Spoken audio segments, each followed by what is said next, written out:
Sir, on 18th December, a total of 10 rescue teams of the NDRF were mobilized for southern Tamil Nadu in consultation with the state authorities. 8 teams are deployed just in Thoothukudi district, 2 teams in Tirunelveli district, 1 team in the RRC Chennai even now. 2 teams are reserved at battalion headquarters, and total of 13 teams are available in Tamil Nadu. Sir, 8 helicopters were provided, additional helicopters are also being sent. Then 1 ship with ICG, with rescue and relief material are all waiting there and also supplying materials for those affected districts. 19 rescue teams are in those 4 districts. Army has 2, Coast Guard has 7, NDRF has 10. Other than that, 900 crores of funds, which is the fund for 23-24, 1,200 crores in total is what the disaster relief, state disaster response fund is, of which 900 crores is the center's share. Even that is there. As reported by the state government, sir, the balance available with the state SDRF account as of 1st April 2023 is 813.15 crores with the state itself. For the 4 districts which have been affected, I thank the Home Minister for not only immediately responding with all these NDRF teams, but he has also sent the survey teams already to Tamil Nadu. So, I would like to very clearly highlight the fact that with due respects, although the Chief Minister had come here yesterday and because of his other preoccupations got to see Prime Minister, who gave even at late night the time to meet him, because an honorable Chief Minister is asking for time, particularly that which Chief Minister who is coming from a flood hit state, he gave time even at the night after having spent the whole day in the Parliament. He gave time in the night, met with the Chief Minister, and this is the response which has already gone before the Chief Minister met with the Prime Minister himself. Member Amar Patnaik had certainly raised the issue of an authority for advanced authorization. It is provided for in the law, the central GST law, and section 101A does speak about it. But it is also equally true that it has not yet been set up, and the importance of setting up is what the member has highlighted. GST is still evolving. We have overcome many of those difficulties by gradually fulfilling those which have been identified even at the drafting stage of the law. Advanced authority ruling is also something which the trades would love to have it, but I just want to say that we recognize the concern of the member. Member Amar Patnaik also was very clear that the vacancies in the tribunals, referring to the former Chief Justice of the Supreme Court, saying at that time the concern expressed by the Chief Justice then seems to be true and relevant even today, saying that the numbers are. I would like to respond by saying the concern expressed by the Honorable Chief Justice, former Chief Justice, was well worth mentioning, and we took into cognizance and acted on it, tried filling up the post vacant. Filling vacant posts is a dynamic thing. People come in, people retire, we immediately find alternative lists and then fill it up. But the numbers have today come down, and there are still a lot of shortlisted numbers and names with which we are moving ahead. So sooner we will be filling up as many vacant positions. But even as I say this, and since Shri Amar Patnaik is somebody who's been in the administration, has done a lot of these kind of, looking at public accounts and so on, it is not easy to find people, especially technical people and also retired judicial officers. There are only a certain number. Even if you fill all of them in, you still have vacancies lying there. So it is a real-time hands-on problem that I am facing, and I would certainly like to bring that to the notice of the honourable member. We also had former Finance Minister of Bihar, Sri Sushil Modi ji, talking, highlighted many of the issues, and whilst agreeing with the amendments that we have brought in this time, raised issues and also suggested that the risk profiles can be asserted before, giving input credits, and also making sure that we can restrict the claims. These are specific points. I'd like to assure the member that these are specific points on the GST Council has had elaborate discussions. Risk profiling before input tax credit is given are all issues on which the discussions have happened in the GST Council. Some steps have been taken to address them, and these are not as if it is addressed once and never again this topic comes up for discussion again. Some topics keep coming as we go along to realize if this can be a better opportune time to do if we didn't do it earlier. So risk profiling before giving input tax credit or restricting claims are issues on which the GST Council has been talking.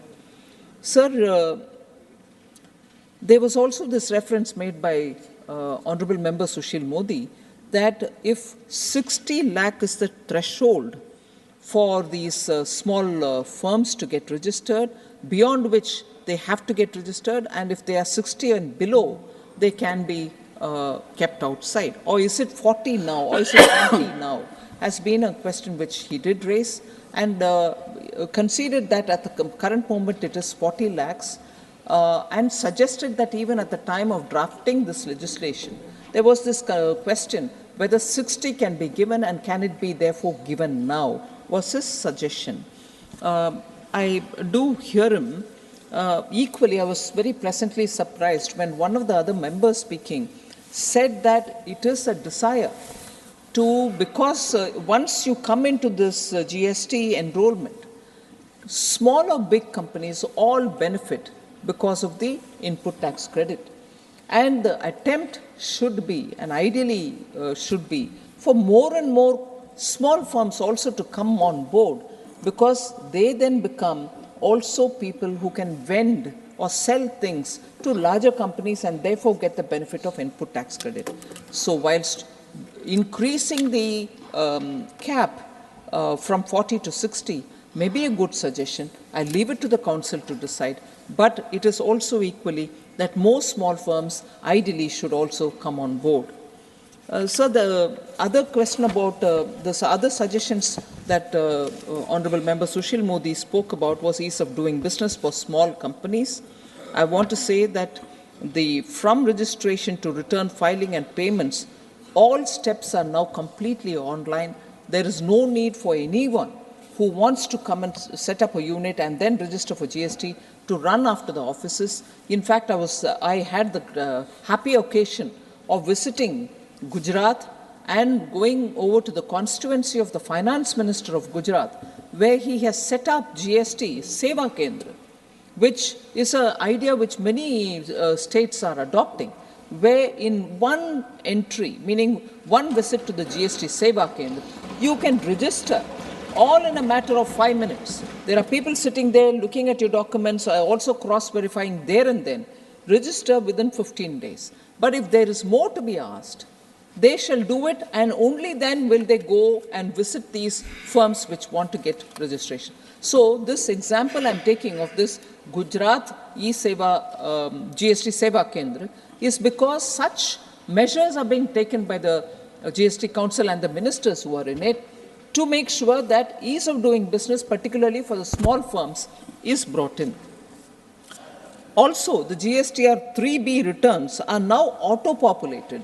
So it doesn't matter if you have all the data or not. All that you have to see is if those entries which have come in as a part of the auto-populated information, whether you agree or you don't. And if you don't, you can always say you don't. So these kind of measures are already being taken up. And I think because of that, the ease of doing business is genuinely an issue which the council is servicing. So I had another member talk about improvement in the GST system.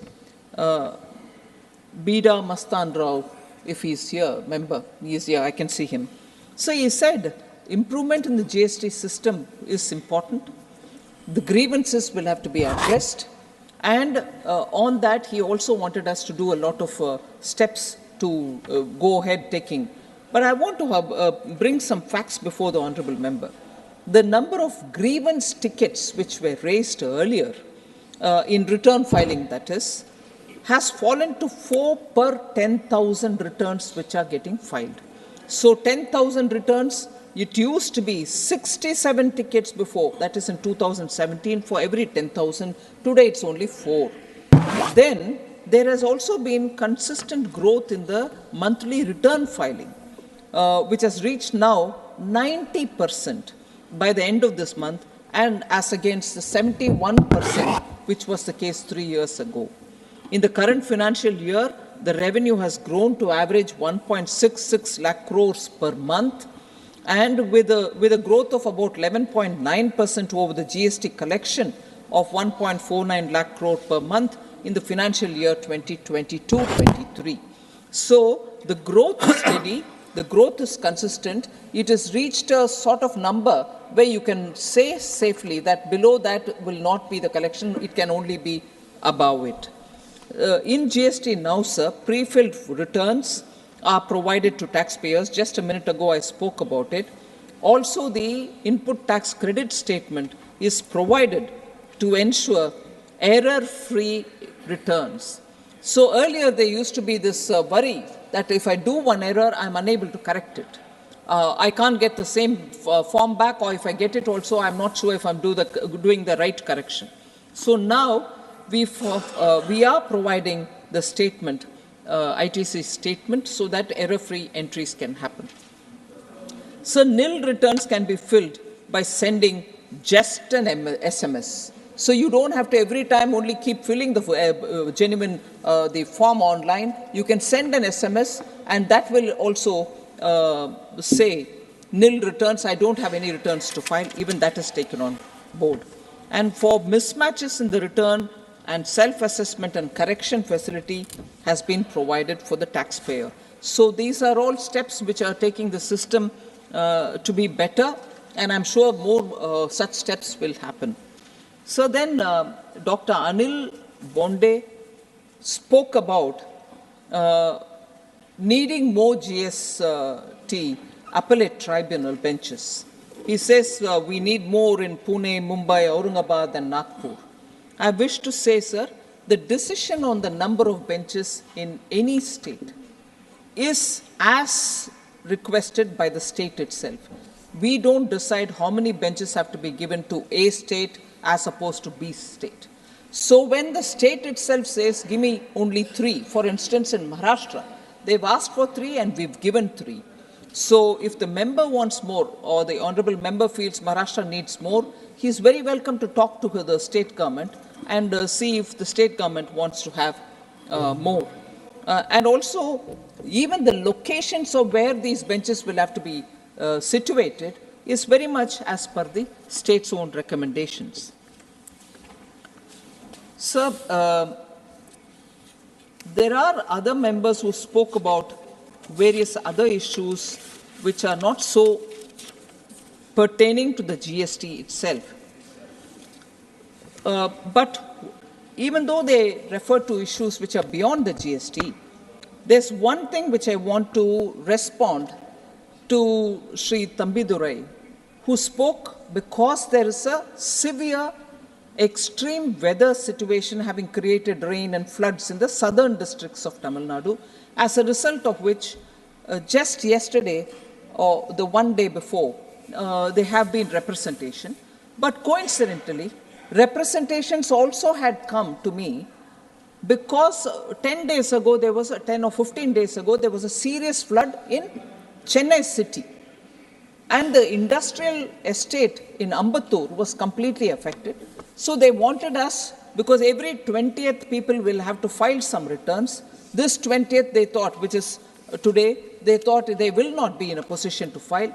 And because that request had come in already because of Chennai, and now because of the 4 states in southern Tamil Nadu, we have extended the deadline, that is, that which has to be done on 20th can now be done till 27th. One whole week we have extended the date. So I wanted to respond to that. That is a relief because November GSTR 3B filing time is what I'm referring to. So that has been now postponed. Sir, but the issue which, for instance, Member Thambidurai referred to, since it pertains to the flood situation, and I want to just take this opportunity, the members will kindly pardon me for talking about non-GST, non-bill related issue, but just one or two, because this might be some kind of a message also for those people who are in a desperate situation because they are cut off completely. Women and children are being airlifted with helicopters. So I take the few minutes for it. Sir, on 18 December, a total of 10 rescue teams of the NDRF were mobilized for southern Tamil Nadu in consultation with the state authorities. 8 teams are deployed just in Thoothukudi district, 2 teams in Tirunelveli district, 1 team in the RRC Chennai even now. 2 teams are reserved at battalion headquarters, and total of 13 teams are available in Tamil Nadu. Sir, 8 helicopters were provided, additional helicopters are also being sent. Then 1 ship with ICG, with rescue and relief material are all waiting there and also supplying materials for those affected districts. 19 rescue teams are in those 4 districts. Army has 2, Coast Guard has 7, NDRF has 10. Other than that, 900 crores of funds, which is the fund for 23-24, 1,200 crores in total is what the disaster relief, state disaster response fund is, of which 900 crores is the center's share. Even that is there. As reported by the state government, sir, the balance available with the state SDRF account as of 1st April 2023 is 813.15 crores with the state itself.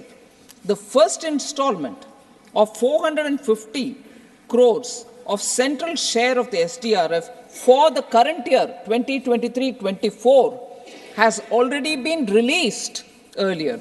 The second installment of 450 crore has also been released on 12th December 2023. So the central government is not in any way delaying or forgetting to provide timely relief. I want to assure honorable member, and from my point of view, from the Ministry of Finance point of view, I had ensured that United India Insurance, 4 public sector general insurance companies are all sent for that Michang cyclone itself to the ground. Surveyors are in the ground. They are sending us almost daily report on how much they've covered.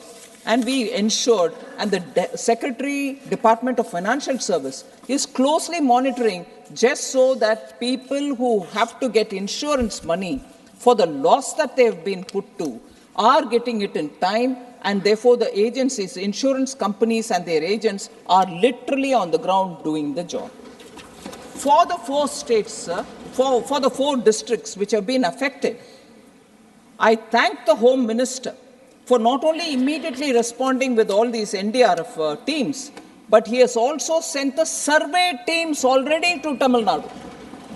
So, I would like to very clearly highlight the fact that, with due respects, although the Chief Minister had come here yesterday and because of his other preoccupations got to sing Prime Minister, who gave even at late night the time to meet him, because an honorable Chief Minister is asking for time, particularly that which Chief Minister who's coming from a flood-hit state, he gave time even at the night after having spent the whole day in the Parliament. He gave time in the night, met with the Chief Minister, and this is the response which has already gone before the Chief Minister met with the Prime Minister himself. So I want to highlight the fact that Tamil Nadu, and particularly because of the speedy response of Home Minister, had got those relief and rescue helicopters, boats, medicines, and other assistance in time. So we shall be closely monitoring, and I assure the people of Tamil Nadu, Prime Minister Modi will be there at every time you need.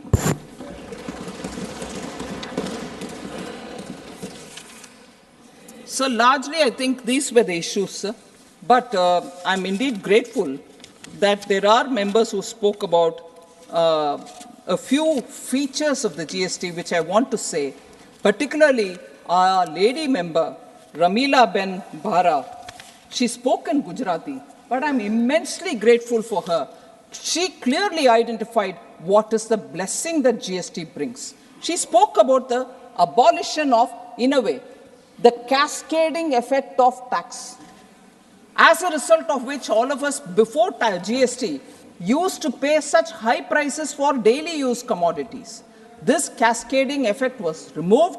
As a result, today, daily use, whether toothpaste or hair oil or brush or anything of those kind, or your daily cooking oil, everything has come down in its price. I'm grateful that the honorable member, Ramila Ben, nicely spoke about it, and she also said, because of GST, people have trust in governments.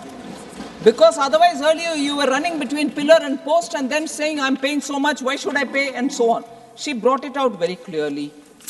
I also appreciate the anxiety which many members mentioned, and I take the name of Shri Ghanshyam Tiwari saying, please will you get the petrol and diesel into GST. A lot of other members also mentioned, I wish the state governments see the point. Eventually, customers will pay less tax if the GST is brought in. Overlapping, doubling of tax will not be there.